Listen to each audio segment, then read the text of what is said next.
But first, the sword in the stone. Cast there by magic, only to be released by a true king of England. A quest to find out if a medieval Italian monastery could hold an ancient relic. This is amazing. An object behind one of Britain's greatest legends.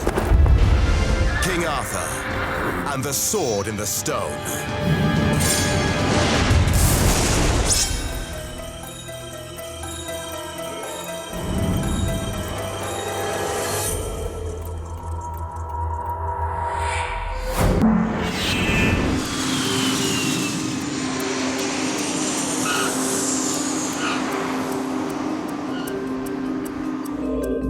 She has been told of a remarkable treasure in an Italian abbey. She arrives in Milan, in the north of Italy, to see it for herself. Really amazing. It looks like a real sword in a stone. This is intriguing, not just because of this fascinating image, but because there is, in the legend of Arthur, a link with Italy. What people don't actually realize is that apart from the sword in the stone, there is a story belonging to the Arthurian myth that Arthur came to Italy. In 1135, Geoffrey of Monmouth described how Arthur left Britain to fight Rome and tyrannized its inhabitants. A 15th century text called Le Mort d'Arthur by Sir Thomas Malory describes Arthur passing through Milan.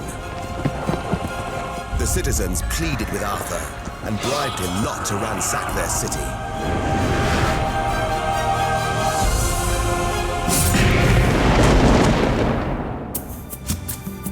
Perhaps the sword in the monastery can be linked to these stories. From Milan, Dr. Rădulescu heads north, up to Lombardy. There she meets with Professor Mario Moriaghi, a writer on medieval Italy. Mario, it's fascinating that there is a sword in a stone here in Italy, a real sword. Can you tell me more? This sword in the stone is very impressive, it's mystic, it's very interesting because it has many connections with the story of the sword in the stone of Arthur. However, it's believed this sword belonged to a 12th century knight called Galgano of Montesiepi. The story tells about a local knight called Galgano, Galgano di Montesiepi, who go out from his life dedicated to war, to the fights and so on, to a life of sanctity. Galgano is famous for renouncing life as a warrior and becoming a monk. He takes his sword and he decides to thrust the sword into the rocky ground.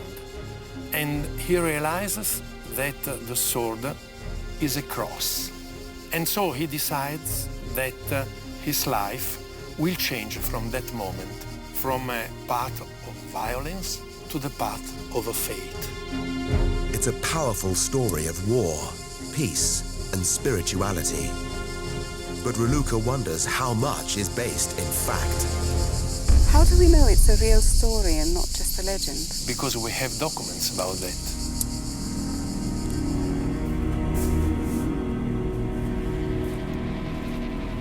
We have a lot of documents testifying his life, and generally speaking, nobody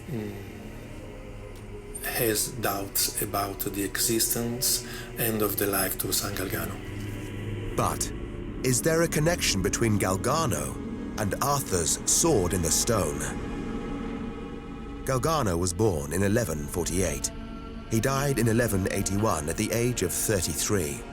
Before his birth, written accounts of King Arthur make no reference to the sword in the stone.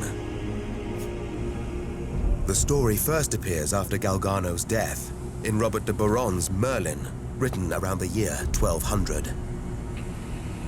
The sword in the stone becomes part of the legend of King Arthur from then on. Dr. Rădulescu must see the sword for herself. A group of monks, called the Cistercians, built a chapel around the sword in the 12th century. Today, Don Vito Elbergo looks after San Galgano Chapel. Before Raluca sees the sword, the priest has something grisly to show her.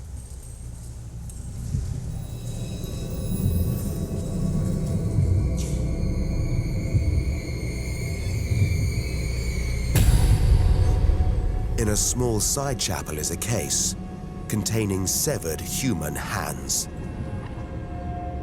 They are believed to be those of a man who attempted to remove the sword from the stone. Questi due lupi videro dei vandali locali che stavano distruggendogli la capanna e rompendo la spada. Allora i lupi si avventarono sbranando le braccia di uno di loro. Queste mani sono state analizzate dall'Università di Pavia e hanno subito una radiodatazione che testimonia proprio che queste mani sono coeve al santo. The sword is kept in the chapel next door. Oh my goodness. Ecco, questa è la spada. This is amazing. How can a sword get into a stone? Is there a full sword inside? Restaurata tra poco, ma la spada c'è tutta. How can you be sure it is a real sword? Senta, siamo sicuri per vari motivi. Alcuni pittori del 1300 la riproducono tale e quale, è lì, ed è sempre stata mai cambiata, analizzata. E siamo sicuri. So has anybody done any investigation around this sword? L'Università di Pavia ha già fatto delle investigazioni su alcuni frammenti della spada e risulta coeva con San Galgano. Dr. Rădulescu has never seen anything like this.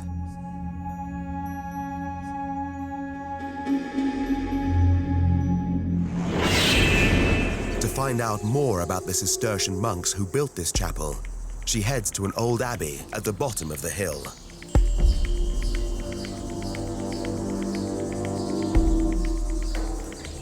The Cistercian order, also known as the White Monks, was founded in 11th century France.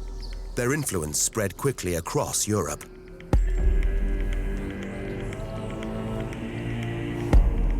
After San Galgano died, the monks made a pilgrimage here. They built this abbey to protect his name, and the chapel on the hill to protect his sword.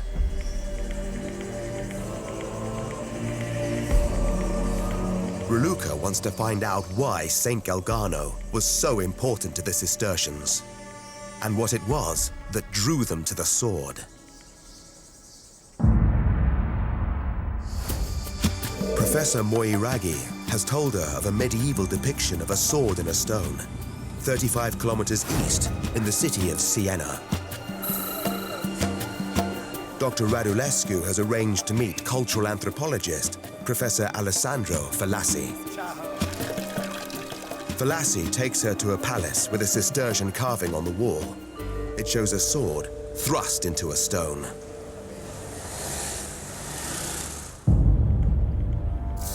This is a frame from the Renaissance church of San Galgano, and what you can see here is the wonderful sign of the sword in the stone, the distinctive sign of San Galgano. Even the people who didn't know who he was, who didn't know how to read, Would recognize, of course, just the making saint from association. his message, which is a formidable message. Even today, war becoming peace, a sword, instrument of death, becoming the cross, instrument of salvation. This is not the only sword motif in the city.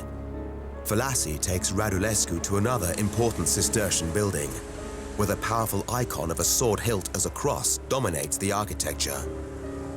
It's a powerful, recurring image here.